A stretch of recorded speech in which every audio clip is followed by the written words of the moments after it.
Hello friends, welcome to smile talk paramedical channel.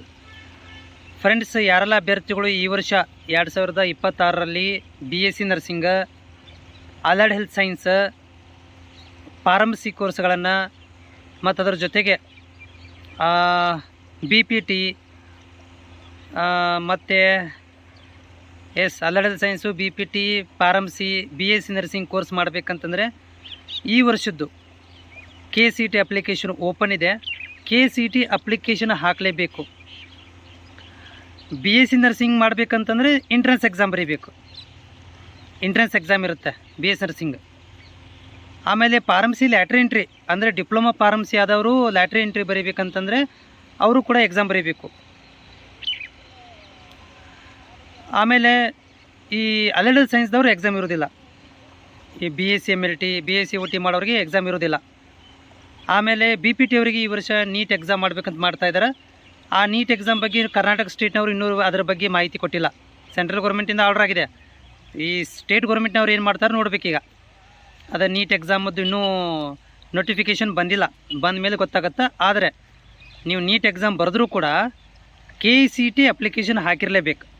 ಕರ್ನಾಟಕದಲ್ಲಿ ನಿಮ್ಗೆ seat ಬೇಕಂತಂದರೆ KE ಮುಖಾಂತರ ಹೋಗಬೇಕು. KCET ಅಪ್ಲಿಕೇಶನ್ ಹಾಕಿರಲೇಬೇಕು. ನೀವು ಎಕ್ಸಾಮ್ ಬರೀಲಿಲ್ಲ ಅಂದರೂ ಪರವಾಗಿಲ್ಲ. ಆದರೆ KCET ಇದನ್ನು BPT ಅವರು KCET ಅಪ್ಲಿಕೇಶನ್ ಹಾಕಿರಿ. ಫಾರ್ಮಸಿ ಫಾರ್ಮಸಿ ಇರಲಿ, ಲ್ಯಾಟ್ರಿ ಎಂಟ್ರಿ ಫಾರ್ಮಸಿ ಇರಲಿ, ಫಾರ್ಮಾ ಡಿ ಇರಲಿ, ಅವರು ಕೂಡ ಅಪ್ಲಿಕೇಶನ್ ಹಾಕಿರಿ. ಅದರ್ ಸೈನ್ಸ್ PUC ಮೇಲೆ ಮಾಡೋರು ಕೂಡ ಎಂಟ್ರೆನ್ಸ್ ಎಕ್ಸಾಮ್ ಇಲ್ಲದವರು ಕೂಡ ಅಪ್ಲಿಕೇಶನ್ ಹಾಕಲೇಬೇಕು. ಓಕೆ, ಮುಂದೆ ಬರುವಂಥ ಮಾಹಿತಿ ಮತ್ತು ನಿಮ್ಮಲ್ಲಿ ಏನಾದರೂ ಡೌಟ್ಗಳಿದ್ದರೆ ನಾನು ಈ ವರ್ಷ ಕೂಡ ನಾನು ಲೈವಲ್ಲಿ ಬರ್ತೇನೆ. ನಿಮ್ಮ ಡೌಟ್ಗಳನ್ನು ಕ್ಲಿಯರ್ ಮಾಡಲಿಕ್ಕೆ ಪ್ರಯತ್ನ ಮಾಡ್ತೇನೆ, ಟ್ರೈ ಮಾಡ್ತೇನೆ ಎಷ್ಟಾಗುತ್ತೆ ಅಷ್ಟು. ಚಾನಲ್ಗೆ ಹೊಸಬರಾಗಿದ್ದರೆ ಸಬ್ಸ್ಕ್ರೈಬ್ ಮಾಡ್ಕೊಳ್ರಿ. ನಿಮ್ಮಲ್ಲಿ ಏನಾದರೂ ಡೌಟ್ ಇದ್ದರೆ ನನಗೆ ನೇರವಾಗಿ ಕಾಮೆಂಟನ್ನು ಶೇರ್ ಮಾಡಿರಿ. ಆ ಕಾಮೆಂಟನ್ನು ಓದಿ ಅದಕ್ಕೆ ಉತ್ತರವನ್ನು ಕೂಡ ಕೊಡ್ತೇನೆ. ಆಮೇಲೆ ಈ ವರ್ಷ ಅಪ್ಲಿಕೇಶನ್ ಸ್ಪೆಷಲ್ ಆಗೈತಿ. ಎಲ್ಲ ಅಪ್ಲಿಕೇಶನ್ದಲ್ಲೂ ಕೂಡ ಈ ಸಲ ಭಾಳ ಮೋಡಿಫೈ ಮಾಡಿದ್ದಾರೆ. ಮೋಸ ಆಗಬಾರ್ದು ಅಂಥೇಳಿ, ಮೋಸ ಮಾಡೋರು ಜಾಸ್ತಿ ಆಗಿದ್ದಾರೆ ಅಂಥೇಳಿ ಇದನ್ನು ಮಾಡಿದ್ದಾರೆ. ಈ ವರ್ಷ ಆಧಾರ್ ಕಾರ್ಡ್ ಲಿಂಕ್ ಮಾಡಿದ್ದಾರೆ. ಆಧಾರ್ ಕಾರ್ಡ್ ನೀವು ಯಾರ್ದು SSLCಯಲ್ಲಿ ಮಾರ್ಕ್ಸ್ ಕಾರ್ಡಲ್ಲಿ ಹೆಂಗಿದೆಯೋ ಹಾಗೆ ಆಧಾರ್ ಕಾರ್ಡಲ್ಲಿ ಇರಬೇಕು. ಆಧಾರ್ ಕಾರ್ಡಲ್ಲಿ ಮತ್ತು SSLCಯಲ್ಲಿ ಹೆಂಗೈತೆ ಹಂಗೆ ಸೇಮ್ ಆ್ಯಸ್ ಇಟ್ ಈಸ್ ನಿಮ್ಮ ಕಾಸ್ಟ್ ಇನ್ಕಮ್ ಸರ್ಟಿಫಿಕೇಟಲ್ಲಿ ಇರಬೇಕು.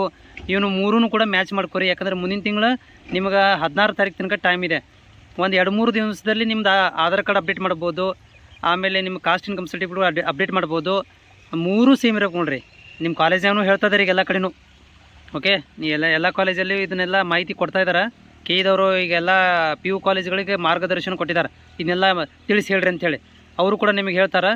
ಆದರೂ ಕೂಡ ಮತ್ತು ನಿಮ್ಮಲ್ಲಿ ಏನೋ ಡೌಟ್ ಇದ್ದರೂ ಕೂಡ ನೀವು ಕಾಮೆಂಟ್ಸ್ ಹಾಕ್ರಿ. ಟ್ರೈ ಮಾಡ್ತೀನಿ ಉತ್ತರವನ್ನು ಕೊಡಲಿಕ್ಕೆ.